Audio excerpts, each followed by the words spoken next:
c'est l'argent sur les contrats pétroliers, en particulier avec Franck Timis. Les gens se demandent, est-ce que nous avons perdu dans ces contrats? Et est-ce que le Sénégal aujourd'hui peut annuler ces contrats? Est-ce que le Sénégal aujourd'hui peut annuler les contrats signés avec Franck Timis? Nous avons une chance extraordinaire aujourd'hui. Si le Sénégal, si le gouvernement avait suivi une procédure normale pour attribuer le contrat à Franck Timis et que ce gouvernement se réveille un jour, même avec un nouveau président, pour venir dire j'annule les contrats, ces compagnies seraient fondées à poursuivre le Sénégal devant les tribunaux nationaux et internationaux, non seulement pour casser cette décision, mais pour sanctionner le Sénégal. Ça, c'est clair. Mais si la procédure qui a été suivie pour accorder ce contrat à travers le décret du président de la République, si cette procédure a été irrégulière, elle a violé la loi en droit, une décision qui est fondée sur une procédure irrégulière, cette décision peut être annulée.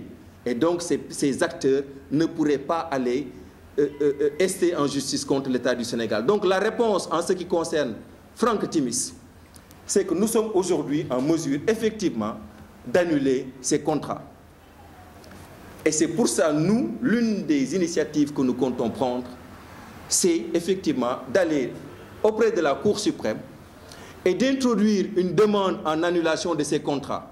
La loi permet à des citoyens qui estiment qu'un décret, un arrêté ou une décision d'un directeur qui n'est pas basée sur des procédures régulières, la loi permet d'aller devant la Cour suprême et la Cour suprême peut annuler cette décision.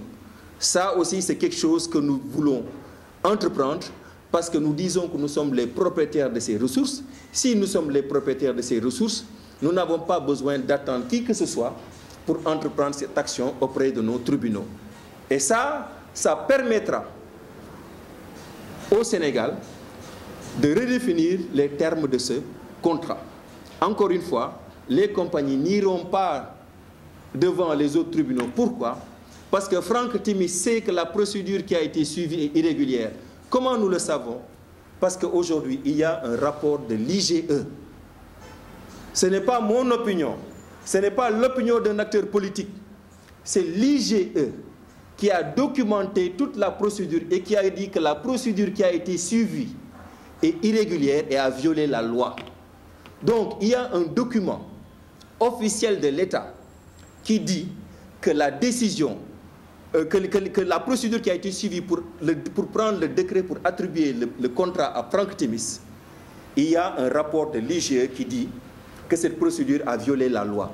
Cela veut dire que si nous allons devant la Cour suprême, nous n'avons pas besoin de prouver que la procédure était irrégulière. Je ne parle pas de quelqu'un qui a volé, qui a été corrompu. Non, j'ai dit juste la procédure a été irrégulière. Et ça, c'est documenté par le rapport de l'IGE.